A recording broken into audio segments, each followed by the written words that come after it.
दिल्ली धमाके की जांच दिल्ली से शुरू होकर हरियाणा के रास्ते अब जम्मू कश्मीर तक पहुंच चुकी है। जांच एजेंसियां लगातार नई कड़ियां जोड़ रही हैं और इसी कड़ी में दक्षिण कश्मीर के एक सरकारी मेडिकल कॉलेज में तैनात एक महिला डॉक्टर का नाम सामने आया है। इस डॉक्टर का नाम प्रियंका शर्मा है, जिन्हें पूछताछ के लिए हिरासत में लिया गया था। आपको बता दें कि देश की राजधानी दिल्ली में 10 नवंबर को हुंडई i20 कार में एक जोरदार धमाका हुआ, जिसने पूरे देश में दहशत फैला दी।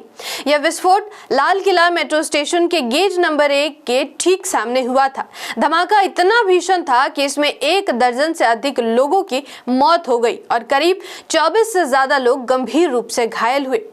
आखिर क्या है पूरा मामला, आइए जानते हैं। मैं आकृति और आप देख रहे हैं MNT न्यूज नेटवर्क। बीते दिनों दिल्ली के लाल किला मेट्रो स्टेशन के गेट नंबर 1 के सामने एक धमाका हुआ। धमाके की शक्ति इतनी ज्यादा थी कि आसपास के लोग डर के मारे इधर उधर भागते नजर आए। जांच एजेंसियां लगातार इस धमाके की गुत्थी सुलझाने में जुटी हुई है। शुरुआती जांच अब दिल्ली, हरियाणा और जम्मू कश्मीर तक फैल चुकी है। इस जांच के सिलसिले में एक नया नाम सामने आया है। पुलिस जांच में पता चला कि दक्षिण कश्मीर के एक सरकारी मेडिकल कॉलेज में तैनात हरियाणा की महिला डॉक्टर प्रियंका शर्मा इस मामले में संदिग्ध है। प्रियंका शर्मा को श्रीनगर में पूछताछ के लिए हिरासत में लिया गया था। इसका मतलब है कि पुलिस उनकी गतिविधियों और इस मामले में उनकी किसी भी संभावित संबंध की जांच कर रही थी। दिल्ली ब्लास्ट के मामले में मुख्य आरोपियों को गिरफ्तार कर लिया है और इसी जांच के दौरान दक्षिण कश्मीर के एक सरकारी मेडिकल कॉलेज में तैनात हरियाणा की महिला डॉक्टर प्रियंका शर्मा का नाम भी सामने आया। पुलिस ने उनसे विशेष रूप से डॉक्टर अदील अहमद राथर के साथ उनके संबंधों के बारे में पूछताछ की, जो इस मामले का मुख्य आरोपी है। प्रियंका शर्मा ने बताया कि डॉक्टर अदील उसी कॉलेज विभाग में उसका सीनियर था। पूछताछ के दौरान पुलिस ने उनका मोबाइल फोन जब्त कर लिया और इसे फॉरेंसिक के लिए भी भेज दिया गया है, ताकि कॉल डिटेल्स और डिजिटल रिकॉर्ड की पूरी पड़ताल की जा सके। पूछताछ के बाद डॉक्टर प्रियंका शर्मा को रिहा कर दिया गया है, लेकिन जांच अभी भी जारी है और उनकी भूमिका की पुष्टि फॉरेंसिक और डिजिटल सबूत मिलने के बाद ही होगी। बताते चले कि भारत में ये धारणाएं हैं कि अक्सर जो आतंकी हमले भारत में होते हैं, वे हमले अक्सर मुस्लिमों द्वारा करवाए या किए जाते हैं, चाहे वो पुलवामा अटैक हो या पहलगाम अटैक या फिर दिल्ली ब्लास्ट की अगर हम बात करें तो इन बड़े हादसों में जान गंवाने वालों में मुस्लिम लोग भी शामिल थे। आप एक बार इस सूची को देखिए जो दिल्ली ब्लास्ट की है, जिसमें कई लोग मुस्लिम समुदाय से हैं जो गंभीर रूप से घायल हुए थे। भारत में इस तरह की मानसिक अवधारणाएं हर बार बनाई जाती हैं कि हर आतंकी हमला मुस्लिमों द्वारा किए जाते हैं।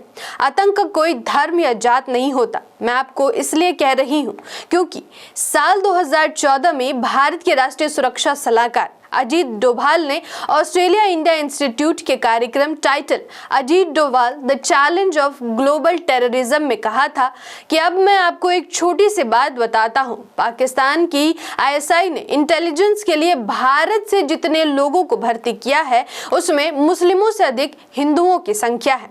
ऑफिशियल सीक्रेट से जुड़े 1947 से लेकर अब तक जो केस दर्ज हुए हैं, उन सभी 4000 से अधिक मामलों में 20% से भी कम मुस्लिम हैं। दिल्ली ब्लास्ट एक ऐसी घटना थी जो सरकार की असफल नीतियों को उजागर करती है। इस घटना के बाद भारत के प्रधानमंत्री ने सिर्फ ट्वीट कर अपनी संवेदनाएं व्यक्त की तथा कहा कि उन्होंने गृह मंत्री अमित शाह और अन्य अधिकारियों के साथ स्थिति की समीक्षा की और दूसरी तरफ घायलों से मिले बिना वे अगले दिन भूटान दौरे पर चले गए और वहां जाकर उन्होंने कहा कि मैं यहाँ बहुत भारी मन से आया हूँ। आज मैं यहाँ बहुत भारी मन से आया हूँ। कल शाम दिल्ली में हुई भयावह घटना ने सभी के मन को व्यथित कर दिया है। मैं पीड़ित परिवारों का दुख समझता हूं। भारत की जनता को यह समझना होगा कि आतंक किसी धर्म का मोहताज नहीं होता। यह अफवाह सिर्फ लोगों के बीच फूट डालने का काम करती है। भारत एक धर्मनिरपेक्ष देश है, जहां हर धर्म को समान अधिकार मिलना उनका हक है। धन्यवाद। जय भीम, जय मूल निवासी, जय संविधान, जय भारत। MNT न्यूज नेटवर्क को सब्सक्राइब करें, लाइक और फॉलो करना ना भूले। साथ ही बेल आइकॉन दबाकर जन जागृति की मुहिम में जुड़े रहें।